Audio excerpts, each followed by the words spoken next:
Hi everyone. Welcome to the first segment of Ask Betty. This is a segment where I'm going to answer questions from all my friends and family out there, 145 strong, who have questions that they posted on Facebook for me. I didn't realize you guys were crying for help all these years. I'm here to help. All right, so let's just get right to it. First one comes from Susan Greenasky. It says, Betty, I have a friend that has a slight mustache. Should I tell her, or would that be rude? Well, let me tell you, Susan, you got to be very sensitive on this, okay? Women with facial hair are very sensitive people, all right? So here's what I would do. Here's exactly how I would approach it. I would come up to her and say, girl, we got to talk. You look like Tom Selleck, okay? Get rid of the mustache. It's got to go. Get some nair, get something. It's got to go. It looks terrible. It looks ridiculous. All right? Want to go have some lunch? All right? That's what you do. You're welcome. All right? So, I'm going to move on to the next one. Susan, thanks for your question. Next question comes from, here we go. I'd like to ask an important, and it's all in caps important, so you know this is an important question. My husband complains my meatloaf is too dry. Is it okay to add more ketchup, or do you suggest something else? I absolutely suggest something else, okay? You keep the meatloaf, you ditch the husband, okay? You tell him, listen, you know what else is too dry? That doorknob. Don't let it hit you on the way out.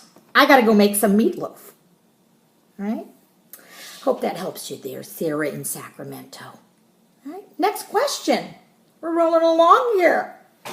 Oh, this is a little bit of a long one. All right, let's see what it says. Dear Betty, my husband's always been something of an oddball and he kids a lot. But a recent question I thought was off the wall turns out to be something he is dead serious about. I need your advice. You got it, girl. Let's see what it says. Cliff, it's in quotes because that's not his real name. Or he spells his name with quotes because he is an oddball. I don't know. Has recently gone to considerable expense to build an area in the corner of our basement. He's almost finished with a little retaining wall, and then it will be ready for us to mud wrestle. That's interesting. He claims it's wonderful exercise, which we both need, and an activity we can do together. It will even help my skin, he says. Well, that is true. It is good for the skin. Mud is good for the skin. I do it every day. Is this kinky? To be honest, Betty, I'd be a little ashamed to tell our family and friends about it. I'd appreciate your advice. JP in New Jersey. Well, JP, in answer to your question, is this kinky?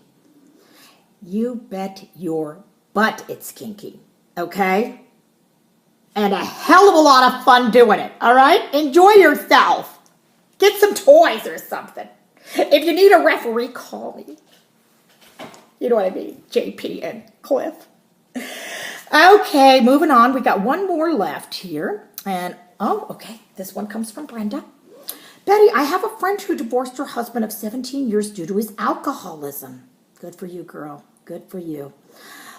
Through the past 14 years, they remained really good friends. They both had their relationships. She even remarried a short time. Rebound.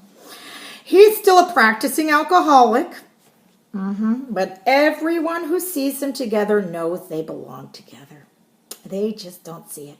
Is there anything I can do as a friend to help them stop this nonsense and get back together?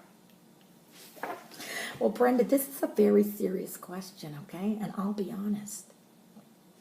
I had no idea that anyone would really ask me any serious questions on this thing. So, but not to worry. I'm going to pull in Anne.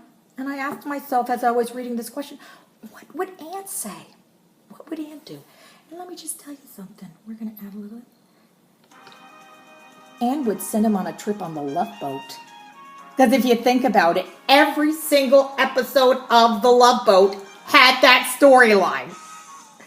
So he'll love it. He's a lush, okay? It'll be just like, the Love Boat. It's a floating bar. They drink everywhere you got, the sailing sign card. Not that I know, but I've been on a few cruises. They get married in Cabo San Lucas. She gets knocked up. They're married. Gonna have a kid. End of story. Well, that does it. I guess I answered everybody's question here today. And if you need some advice, you just reach out and ask Betty. I'll see you next week with more questions and more great advice. Bye.